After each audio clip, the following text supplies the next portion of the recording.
안녕하십니까 여러분, 반갑습니다. 저는 청소년부를 섬기는 박상재 목사입니다. 오늘은 여러분과 마태복음 4장 1절부터 11절로 기록된 말씀을 통해서 은혜를 나누려고 합니다. 저의 목소리와 말을 통해서가 아니라 하나님이 우리 각자에게 주시는 말씀을 통해 특별한 새벽이 되시기를 축복합니다. 우리는 살아가면서 많은 시험을 치릅니다. 아무래도 시험이라는 의미가 우리 청년이나 청소년들에게 현실적으로 조금 더 크고 특별하게 의미로 다가오긴 합니다만, 사실 우리는 남녀노소 구별 없이 늘 시험을 치르면서 살아갑니다. 저도 아직까지도 시험을 치르고 있는데요. 어떤 시험이 있을까요?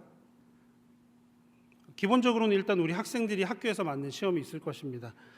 교회에서도 어떤 행사를 준비한다거나 우리 학생들과 함께 하는 프로그램 같은 걸 준비할 때, 특별히 수련회 같은 걸 준비할 때 학생들의 시험 일정을 고려하지 않으면 막상 그 일정이 되었을 때 굉장히 낭패를 당하고 어려움을 겪는 그런 경우가 많은데요.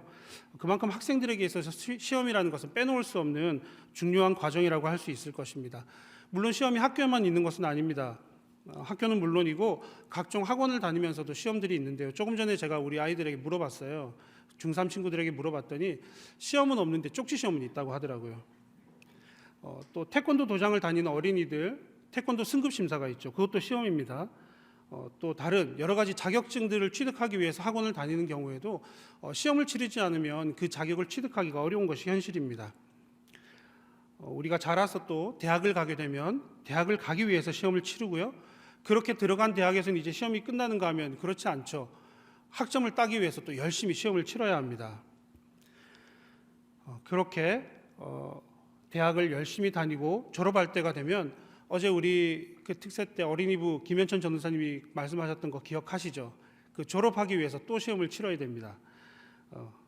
심지어는 이렇게 대학을 졸업하기 위해서도 시험이 따라붙고, 그렇게 많은 시험 끝에 겨우겨우 대학을 졸업해도 시험은 끝나지 않습니다. 특별히 요즘같이 취업이 힘든 때에는 취업만을 위해서 여러 가지 자격증을 취득하기 위해서 또 열심히 공부하고 시험을 치지 않습니까? 그렇게 해서 취업을 하면 시험이 끝나면 좋을 텐데 직장 생활하시면서 어떠십니까? 진급하기 위해서 또 여러 가지 시험이라는 난관들이 기다리고 있지 않습니까? 그런데 생각해보면 우리는 평생 동안 이렇게 여러 가지 다양한 시험들을 치르면서 살아가는데, 이 시험들은 도대체 왜 치르는 걸까요? 시험이기 때문에 당연히 치러야 하는 것인가요? 아마 학교나 학원에서 치르는 시험들은 내가 그동안 배웠던 것들을 얼마나 익혔는지, 얼마나 잘 습득하고 있는지 확인하는 의미가 클 것입니다.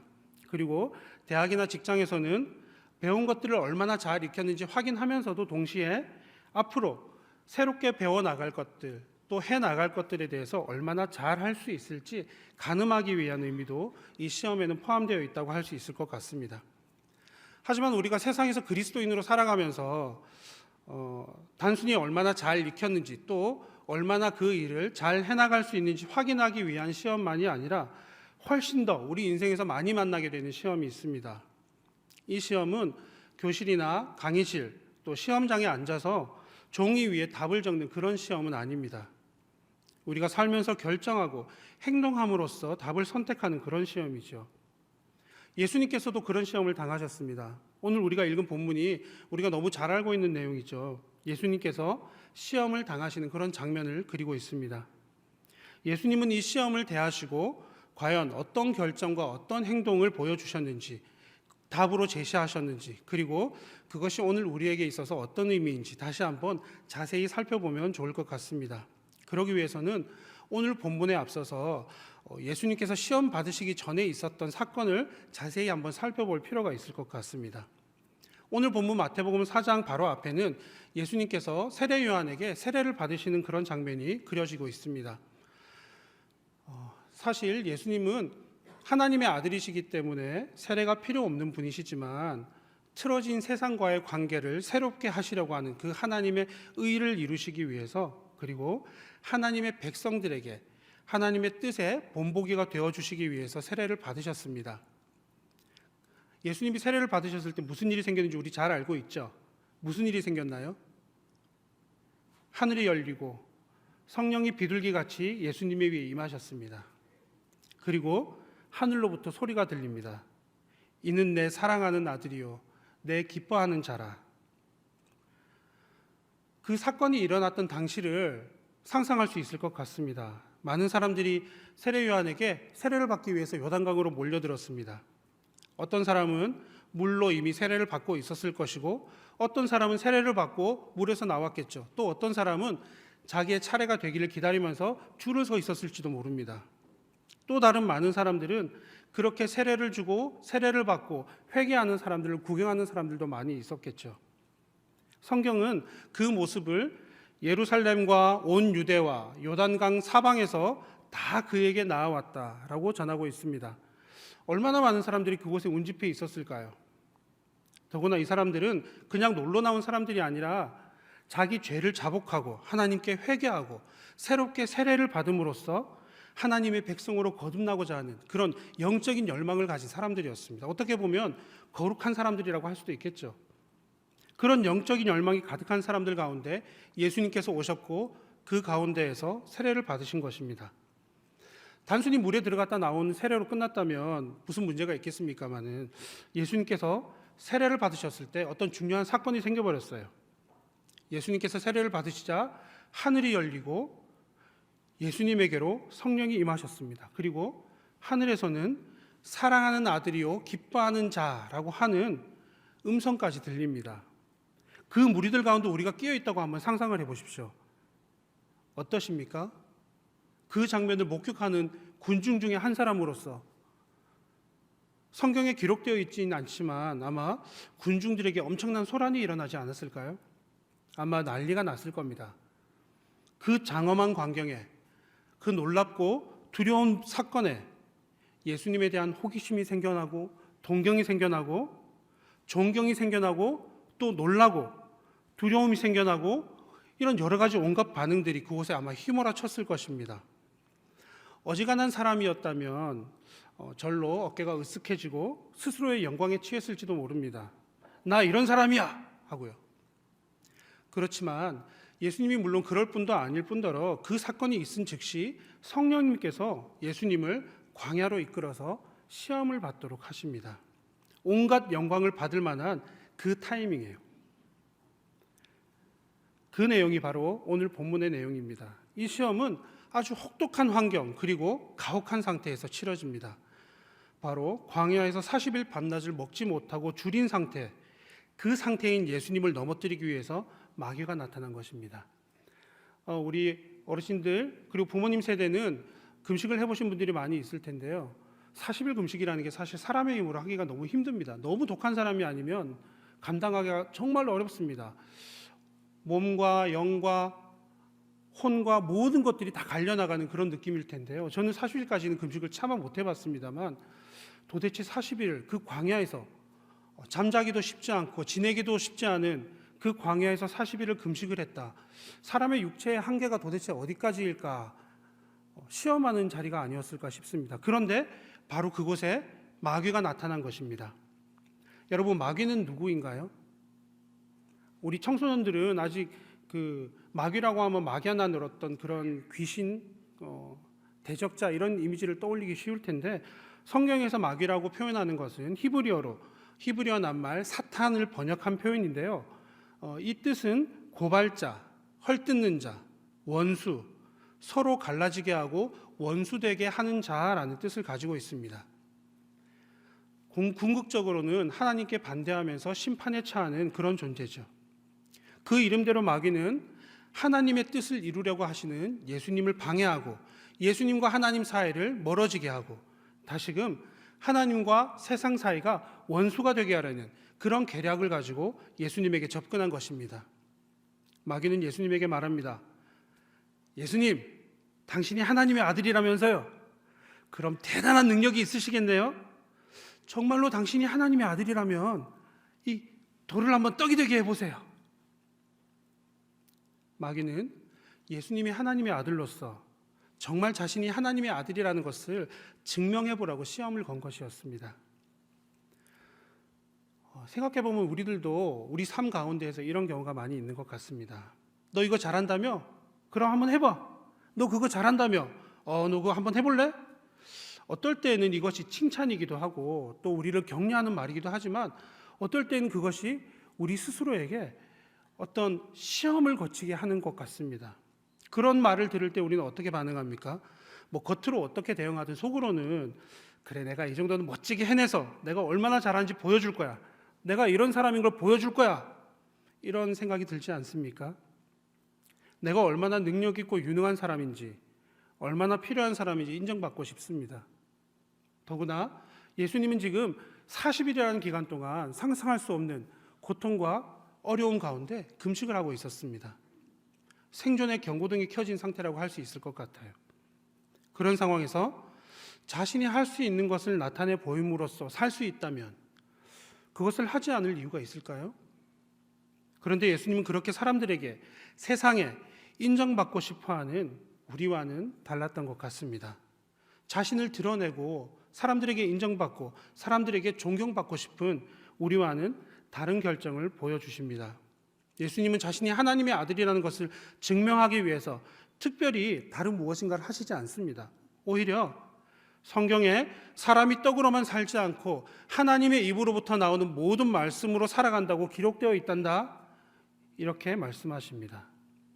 예수님은 자신을 온전히 숨기고 하나님의 말씀만을 이야기하셨습니다. 예수님이 스스로를 숨겨야 할 만큼 부끄러운 분인가요? 그렇지 않습니다. 예수님은 다른 어떤 사람보다 더 앞에 나설 뿐이고 더 위에 서실 뿐입니다. 그런데 그런 예수님이 자신을 숨기시고 하나님의 말씀을 나타내신 것입니다.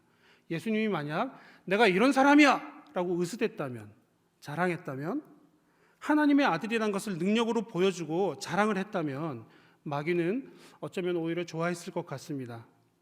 예수님에게도 공명심이 있고 예수님에게도 자기 자랑과 자기 만족이 있다는 것을 알아서 예수님에게서 그 욕망이라는 것을 발견한 것으로 인해서 아마 쾌재를 불렀겠죠. 하지만 예수님이 자신을 자랑하시지 않고 오히려 자신의 능력을 뽐내지 않고 오직 하나님의 말씀만을 이야기하자 마귀는 실패할 수밖에 없었습니다.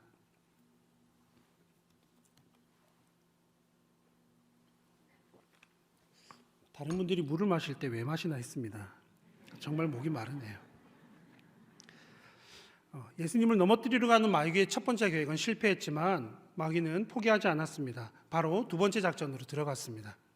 이번에는 예수님을 거룩한 성으로 데리고 가서 성전 꼭대기에 세웠습니다. 당신이 정말 하나님의 아들이 맞다면 여기서 한번 뛰어내려 보세요. 성경에는 하나님이 천사들을 보내서 떨어지지 않도록 받쳐주실 거라고 기록되어 있지 않습니까? 그게 사실인지 한번 확인해 봅시다.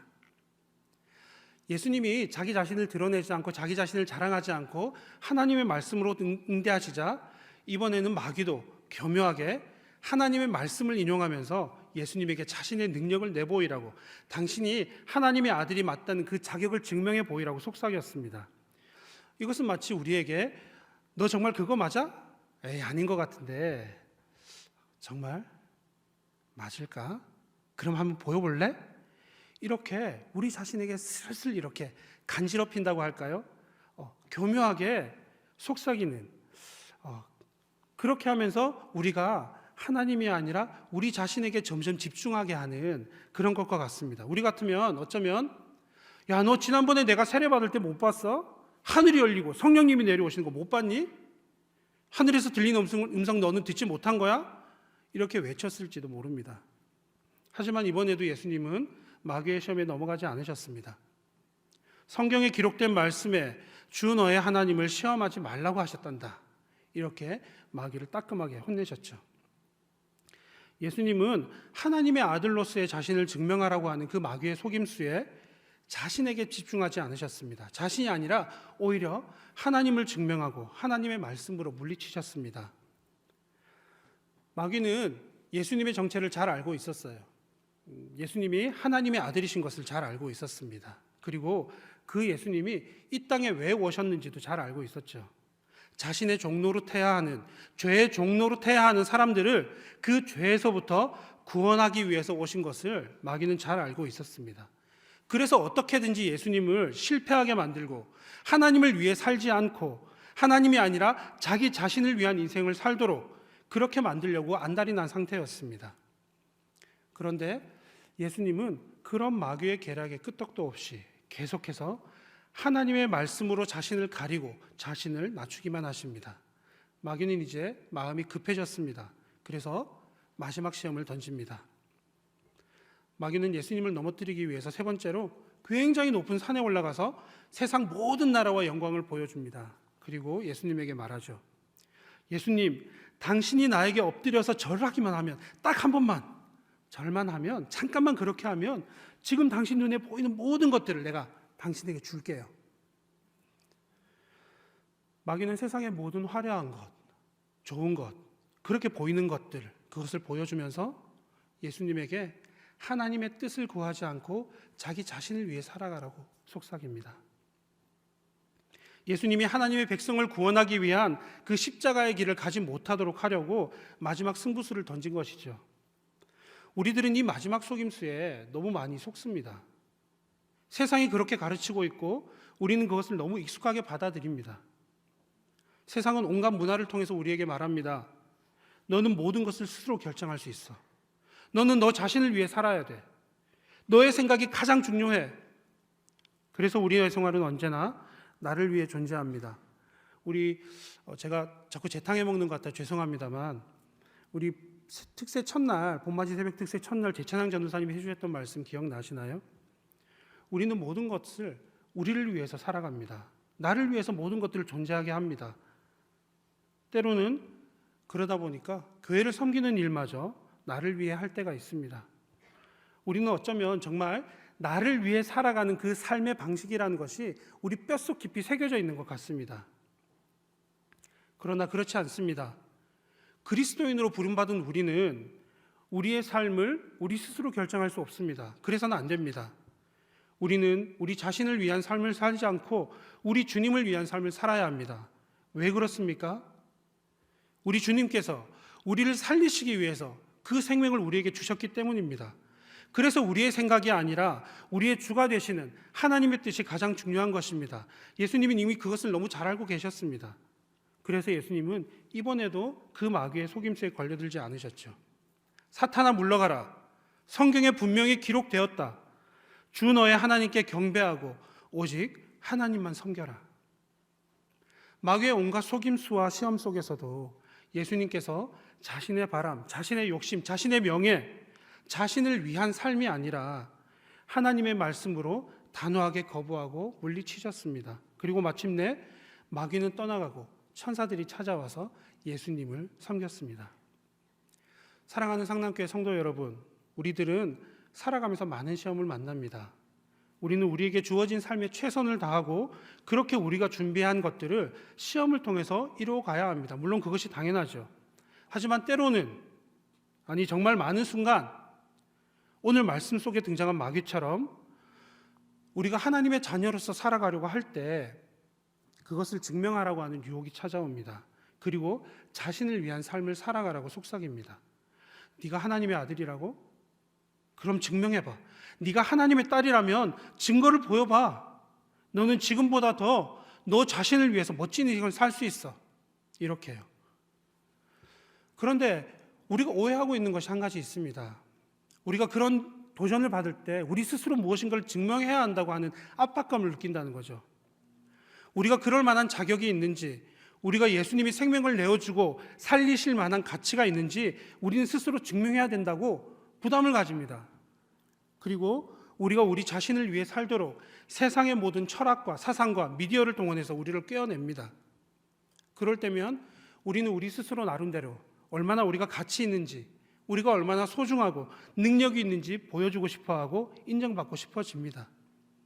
그리고 자신의 능력을 보여주는 것이야말로 자기 자신의 가치를 인정하는 것이고 의미 있는 삶을 살아가는 방법이다라고 우리 스스로 그렇게 생각하고 있습니다.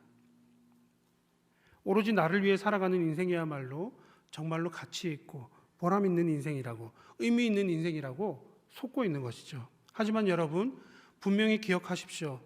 우리가 어떤 존재인지에 대한 증명은 우리 스스로가 아니라 하나님이 하셨습니다. 하나님은 우리가 아직 죄인 되었을 때에 그리스도께서 우리를 위하여 죽으심으로 우리에게 대한 하나님 당신의 자신의 사랑을 확증하셨습니다. 예수 그리스도를 내어주신 하나님의 사랑보다 우리에게 있어서 더 확실한 증명이 필요합니까?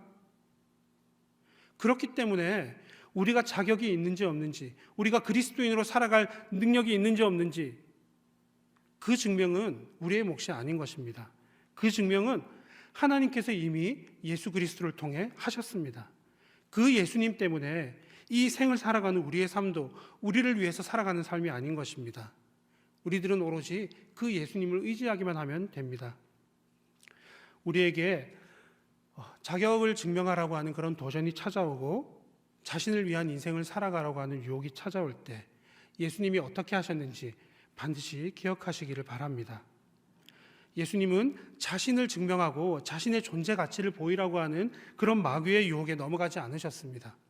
예수님은 자신을 나타내는 것이 아니라 하나님의 말씀이 나타나기를 위해서 사셨습니다. 예수님은 언제나 자신을, 나를 위한 삶을 살지 않으시고 오직 하나님의 말씀이 이루어지기를 위해서, 하나님의 뜻과 하나님의 의가 이 땅에 이루어지기를 위해 사셨습니다. 그렇기 때문에 예수님은 마귀의 시험에 넘어가지 않을 수 있었고 마귀의 속임수에 넉넉하게 이길 수 있었던 것입니다. 이것이 우리의 삶이 되기를 축복합니다. 그러기 위해서 우리는 예수 안에서 예수로 충만해져야 합니다. 우리 안에 예수로 충만해져서 우리가 우리 자신을 자랑하지 않고 우리 능력을 자랑하지 않고 오직 예수를 자랑하고 예수를 드러내고 우리와 함께 하시는 영원한 왕을 자랑하는 그런 인생이 되기를 축복합니다. 그래서 우리는 예수님을 따르면서 예수님의 제자로서 그리스도인이라 불리면서 이 세상을 살아갈 수 있는 것입니다. 자신이 얼마나 가치로운지, 얼마나 유능하고 능력이 있는지 그것을 증명하라고 하는, 나 자신을 사랑하고 나 자신을 자랑하고 나 자신이 높아지고 나 자신을 위해서 살라고 하는 끝없이 유혹하는, 부추기는 이 세상 가운데에서 우리들이 결코 넘어지지 않고 승리할 수 있는 비결이, 마지막까지 승리할 수 있는 비결이 바로 여기에 있습니다. 나를 드러내기보다 예수님을 드러내는 것입니다. 내가 자랑하기보다 하나님이 자랑되고 예수님이 자랑되는 것입니다. 나의 자격이 증명되는 것이 아니라 하나님의 말씀이신 예수님이 증거되는, 그것이 바로 예수님이 살아가신 삶의 방식이었고 마귀를 물리친, 시험을 이긴 승리의 비결이 아닐까요? 오직 예수입니다. 오직 예수만이 우리에게 힘이 되시고 능력이 되시고 승리가 되십니다. 예수님께서 하나님의 말씀으로 충만하셨고 하나님의 말씀을 의지하셨듯이 우리는 그 예수님으로 충만하고 예수님을 의지해야 합니다. 나의 능력을 의지하는 것이 아니라, 나의 자격을 증명하는 것이 아니라, 나를 위한 삶이 아니라 오직 예수님으로 충만한 삶, 오직 예수님으로 살아가는 삶을 살아야 하는 것입니다. 우리 상남의 모든 가족들도 이 비결을 깨달아서 언제나 말씀을 따르며 오직 예수를 증거하며 시험 앞에 넘어지지 않고 승리하는 하나님의 백성으로 살아가기를 축복합니다.